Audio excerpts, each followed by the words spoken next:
स्वागत है आपका आपके खुद के YouTube चैनल विज्ञान बुद्धि में, जहां आज हम लोग क्लास 6 के लिए विषय विज्ञान की कार्यपत्र नंबर 20 करने जा रहे हैं। तिथि है 14/9/2021। टॉपिक है हमारा विद्युत फ्यूज़ कि भैया ये इलेक्ट्रिक फ्यूज़ क्या होता है, इलेक्ट्रिक फ्यूज़ क्या होता है।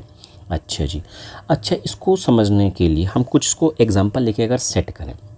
भैया मुझे पता है कि कोई एक हमने क्या बनाया, पुल बनाया है। दो नदी के ऊपर हमने क्या बनाया, पुल बना दिया पुल। अब उस पुल के अंदर केवल एक कार जा सकती है। क्या जा सकती है? कार जा सकती है। अगर उस पुल के ऊपर से केवल कार जा सकती है तो कार का वेट सहन कर सकता है ये हमारा पुल। पर अगर इस पुल के ऊपर ट्रक चला गया तो क्या होगा?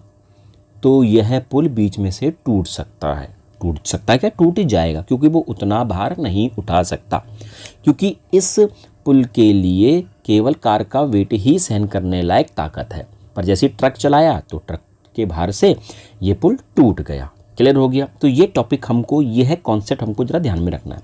ठीक उसी तरीके से हमारा क्या होता है, विद्युत फ्यूज होता है। अब देखो, ये है हमारे घर का मीटर। ये क्या है? घर का मीटर है। अब इस मीटर के बाद लगा होता है फ्यूज। क्या लगा होता है? फ्यूज। फिर यहां से तार निकलती है और घर के अंदर जितने भी विद्युत उपकरण होते हैं, विद्युत के उपकरण, अब उपकरण का मतलब क्या होता है? जैसे पंखा, tubelight, bulb, fridge, TV, AC, cooler, washing machine, fridge, जो भी चीज़ें हैं वो सारे के सारे विद्युत के उपकरण हैं। क्लियर हो गया? तो खंबे से लाइट आती है, भाई बिजली का खंबा होता है, उस खंबे से लाइट आती है, मीटर से होती है वो लाइट, फिर फ्यूज से होती है वो लाइट, कहाँ चली जाती है? घर के अंदर जाती है। अच्छा जी, तो बिजली इससे दौड़ती भी जाती है, मीटर पे आएगी, मीटर के बाद फ्यूज़ में आएगी, फ्यूज़ के बाद वो घर के सारे उपकरणों पर चली जाएगी। पर कभी कभार क्या होता है, क्योंकि जो विद्युत आती है ना, जो विद्युत धारा आती है, उसकी भी कोई ना कोई वैल्यू होती है, उसका कोई ना कोई मान होता है। पर जब विद्युत धारा अपने उचित मान से ज़्यादा मान में आ जाती है, मतलब जो उसकी वैल्यू थी उस वैल्यू से ज़्यादा वैल्यू में अगर आ जाएगी तो ये फ्यूज़ क्या हो जाएगा? टूट जाएगा। ये फ्यूज़ क्या हो जाएगा? टूट जाएगा। जैसे ही ज़्यादा विद्युत धारा अंदर आई, ज़्यादा इलेक्ट्रिसिटी अंदर आई, तो ये फ्यूज़ क्या हो गया? टूट गया। जैसे ही विद्युत टूटा तो अब विद्युत धारा आगे घर के उपकरणों पर नहीं पहुंच पाएगी, जिससे यह फायदा होगा, क्योंकि हमें पता है कि हमको टीवी में एक उचित मात्रा में क्या देनी है? बिजली देनी है। पर अगर वह उचित मात्रा से ज़्यादा मात्रा में बिजली आ जाती है तो घर के उपकरण फूक जाएंगे, खराब हो जाएंगे, टीवी, फ्रिज जैसे सारे के सारे खराब हो जाएंगे। तो ज़रूरत से ज़्यादा बिजली हमको नहीं चाहिए। तो जब कभी घर के अंदर ज़रूरत से ज़्यादा बिजली अंदर आ जाती है तो यह फ्यूज़ जो होता है वो टूट जाता है, और जैसे ये फ्यूज़ टूटेगा वैसे ही ज़रूरत से ज़्यादा बिजली, मतलब कोई बिजली ही अब घर के अंदर नहीं पहुंचेगी, तो हमारा सारा का सारा घर का उपकरण बच जाएगा। क्लियर हो गया? अच्छा जी, अब फ्यूज, जब भी जरूरत से ज़्यादा विद्युत करंट फ्यूज से होकर गुजरता है तो यह जलकर टूट जाता है और इस अत्यधिक करंट को आगे विद्युत रास्ते में जाने से रोक देता है। इसलिए यह अत्यधिक करंट विद्युत उपकरण जैसे पंखा, टीवी, वॉशिंग मशीन आदि तक नहीं पहुंच पाता। इसकी वजह से कई उपकरण जलने तथा खराब होने से बच जाते हैं। फ्यूज एक पतले धार के तार का बना होता है, एक सुरक्षा उपकरण के रूप में विद्युत उपकरणों का अत्यधिक करंट के प्रभाव से बचाता है। तो फ्यूज का मतलब सबको समझ में आ गया। क्लियर? अच्छा जी, यहाँ पर कुछ एक क्रियाविधि, एक एक्टिविटी दी गई। यहाँ पर दो बल्ब हैं, बल्ब ए और बल्ब बी। बल्ब ए में देख रहे हैं कि जो ये यहाँ से लेकर यहाँ तक जो तार होता है, और बल्ब बी में देख रहे हैं यहाँ से यहाँ तक लेकर जो तार होता है। देखो ये तार बल्ब बी में पूरा का पूरा तार जुड़ा हुआ है, देखो इस पॉइंट से लेकर इस पॉइंट तक जुड़ा हुआ है। पर बल्ब ए में इस पॉइंट से लेकर इस पॉइंट तक तार टूट रखा है बीच में। क्लियर हो गया? तो कौन सा बल्ब फ्यूज है जो बल्ब नहीं जलेगा? यस, बल्ब ए बिल्कुल भी नहीं जलेगा, ये फ्यूज है, नहीं जलेगा।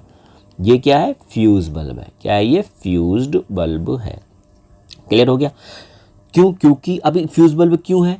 क्योंकि इसका जो तंतु है वो खंडित हो चुका है, टूट चुका है। जब खंडित हो चुका है तो जो परिपथ है वो पूर्ण नहीं है। वो परिपथ क्या है? पूर्ण नहीं हो पाया है, विद्युत का रास्ता पूरा कंप्लीट नहीं हो पाया है। क्लियर हो गया। इसके कारण विद्युत का बल्ब नहीं जलेगा और इसका आंसर यहाँ पर पूरा का पूरा लिखा हुआ भी है। फ्यूज बल्ब का मतलब है बल्ब के तंतु का खंडित होना। जो तंतु यहाँ पर लगा होता है वो टूट चुका है, खंडित मतलब टूट चुका है। बल्ब का तंतु खंडित होने के कारण विद्युत सेल के टर्मिनलों के बीच विद्युत धारा का परिपथ, परिपथ मतलब रास्ता, बिजली जाने का जो रास्ता है, हमारा जो तार है वो बीच में से कट हो चुका है। इसीलिए खंडित तंतु से, टूटे हुए तंतु से विद्युत धारा प्रभावित नहीं होगी और बल्ब दीप्तिमान मतलब नहीं जलेगा। क्लियर हो गया। अच्छा जी, क्या आप जानते हैं, क्या जानते हैं भैया, देखिए कि हवा विद्युत रोधक है। विद्युत रोधक मतलब जो हमारे आसपास जो एयर होती है, जो हवा होती है, वह विद्युत का चालन नहीं करती है, मतलब हवा में करंट नहीं लगता।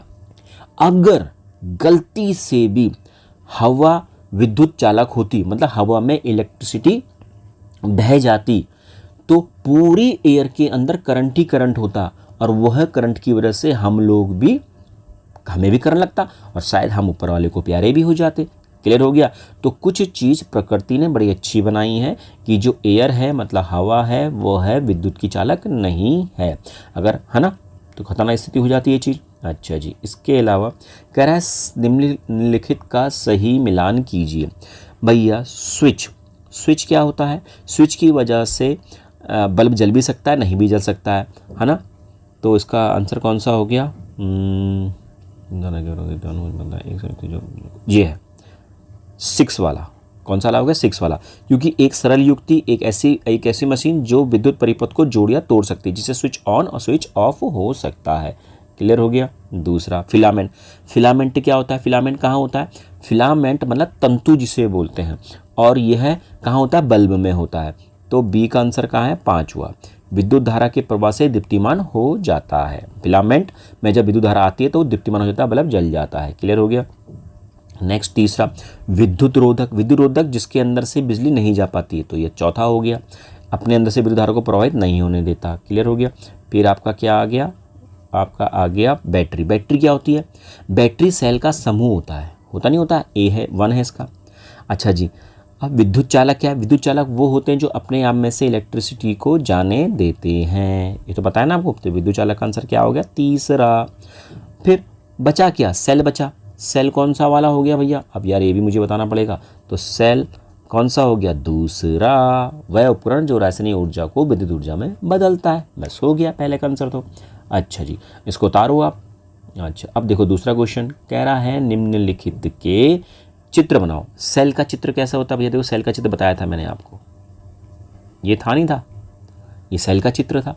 बैटरी क्या था? बैटरी का चित्र बड़ा छोटा और ये लाइन था नहीं था? बल्ब का चित्र कैसे था? बल्ब चित्र यहां बनाता हूं, देखो यूं, ये बल्ब था। क्लियर हो गया। स्विच ऑन कैसा था? ये स्विच ऑन था। स्विच ऑफ कैसे था? ये था। बस यहां पर डॉट डॉट कर दो, बस खत्म, है ना। अब इसको करो आप डियर स्टूडेंट, कोई परेशानी है तो मुझसे पूछो। ओके।